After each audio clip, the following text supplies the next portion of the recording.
The Axe FX 3 is here!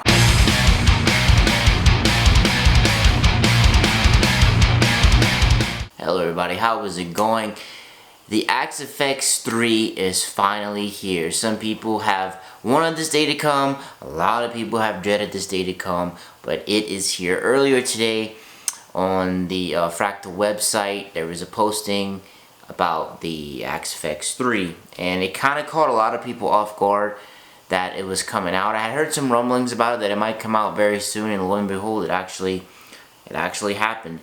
It actually surprised a whole lot of people, but if you look back in retrospect, the Axe FX 2 first came out in 2010, I believe, or 2011. So it's been about 7 years since the Axe FX 2 came out. In retrospect, the Axe FX 2 got 7 years of updates totally free, and it only just made it better. I don't know many companies that keep a product around for 7 years and give you free updates. That's kind of unheard of, but kudos to Cliff and the gang over at Fractal because they're pretty awesome at what they do. Anyway, let's dive into the Axe FX 3. The very first thing we're going to talk about is actual processing power. So it looks like in this one they went with a Texas Instruments CPU, so it's different from the ones that were in the Axe FX 2, and it is extremely more powerful. Like, it's not even close. It's almost quadruple the actual power that was in the 2. Cliff on the Fractal forum said that what it is a 10-layer board with fine pitch technology. So it's, I know this is some nerdy stuff, but it's very complicated,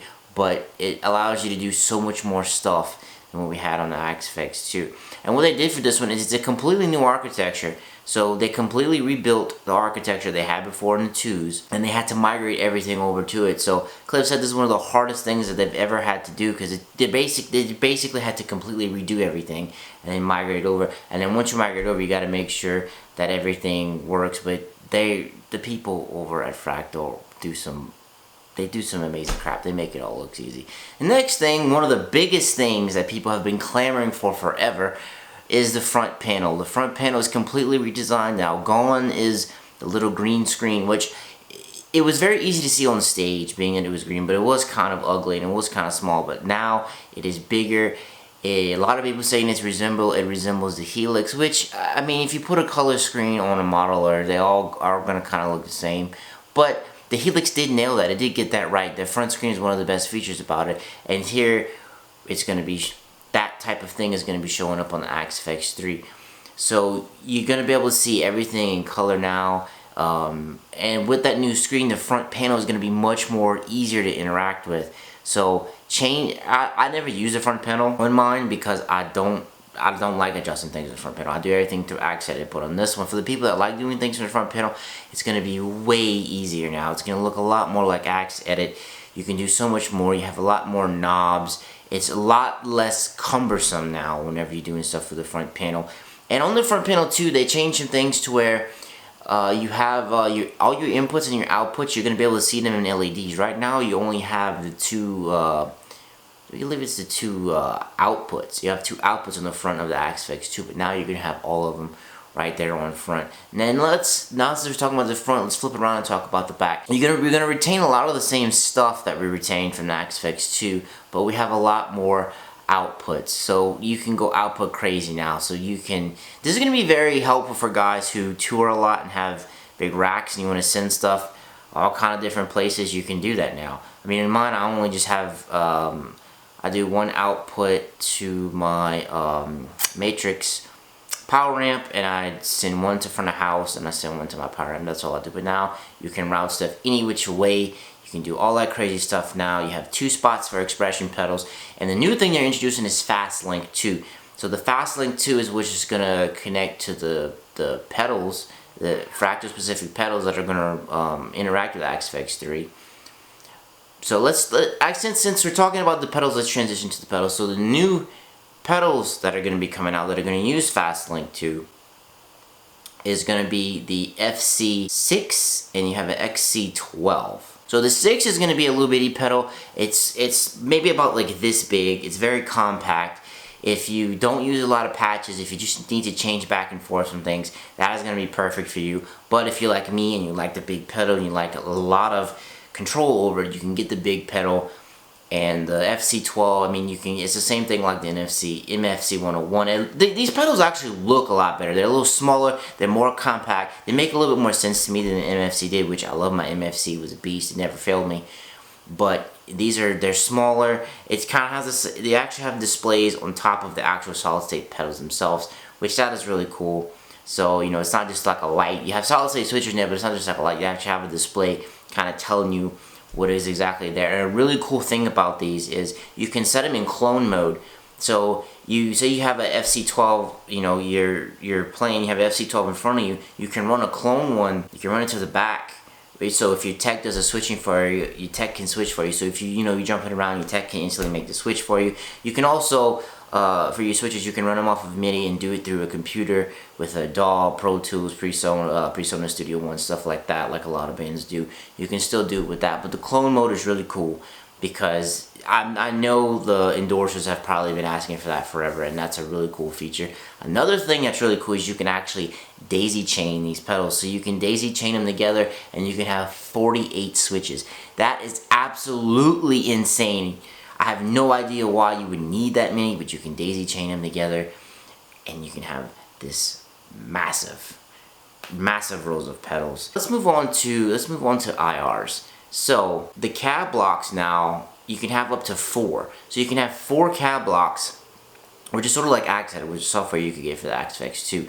So you're gonna have 4 different IR blocks that you can stick in, and you can change all the different modes. You can the dephase, stuff like that. You can change it all independently, and you can move in between each one of them seamlessly. So you more or less have CabLab directly in Axe-Fx, which is really cool. So you can have different things for different patches.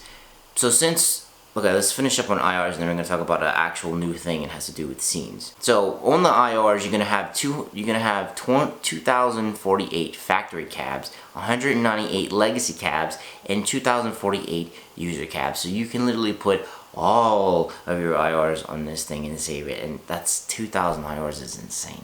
That is a lot. And on the new unit, you're going to have, for the bass players now, you're going to have 4 bass cab mixes from Dr. Bonkers that are going to come on the unit. So bass players, they didn't forget about you. So since we're talking about IRs and you can switch between the 4 different ones, let's talk about something that's really cool that they introduced called channels. So the way the channels things works now is before on the Axe-Fx 2 and the Ultra, you had a thing called X and Y. So whenever you were in a preset, so say you could change between different settings between X and Y on one single amp.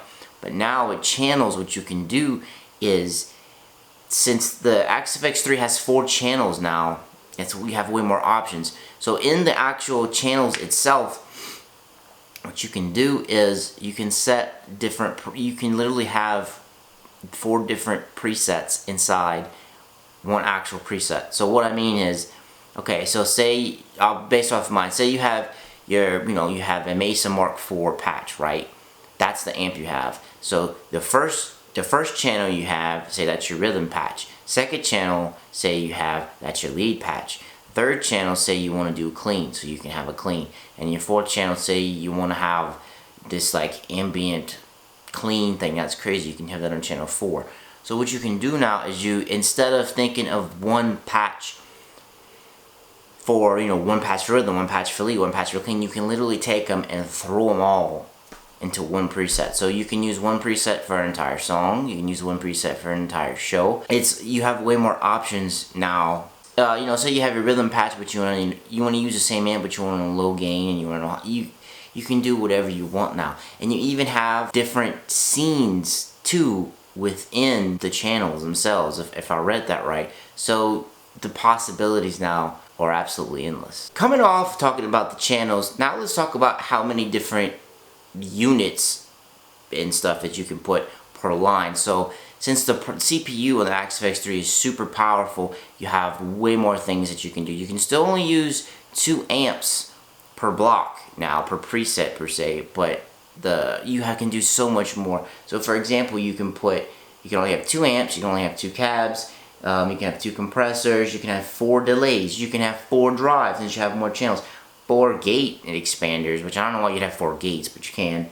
4 graphic EQs, you can have 5 inputs, only one looper. They actually completely rewrote the looper, so you can, if you in undo mode, you can have 5 minutes in looper, which is absolutely insane. You can have 4 parametric EQs, 2 phasers, 2 pitch shifts. You have a real-time, the RTA, you can have a real-time analysis of the actual like EQs and stuff that are going on the frequencies in the actual patch itself. 2 synths, 2 ring mods, 1 vocoder. You can have 4 volume pans, you can have 2 wahs. You can do so much more that the CPU is so much stronger in here. It's also looking like these units are gonna be $2,500 brand new straight from Fractal, and Cliff said that the first ones are gonna ship out. It's looking like they're gonna ship out in March. So if you definitely want one, definitely get over to fractalaudio.com/31233eyes. Put your name on the waiting list. Definitely get in, because these things are gonna go fast. I imagine like with every Axe-Fx unit that comes out, even the AX8, the production will maybe stabilize toward the end of the year, depending on how much demand for these things are. So what do you think about the new Axe-Fx 3? Do you love it? Do you hate it? Are you gonna upgrade and get a new one? Do you hate these changes? Do you like these changes? Let me know in the comments down below. As for me, I'm gonna have to be out. Peace.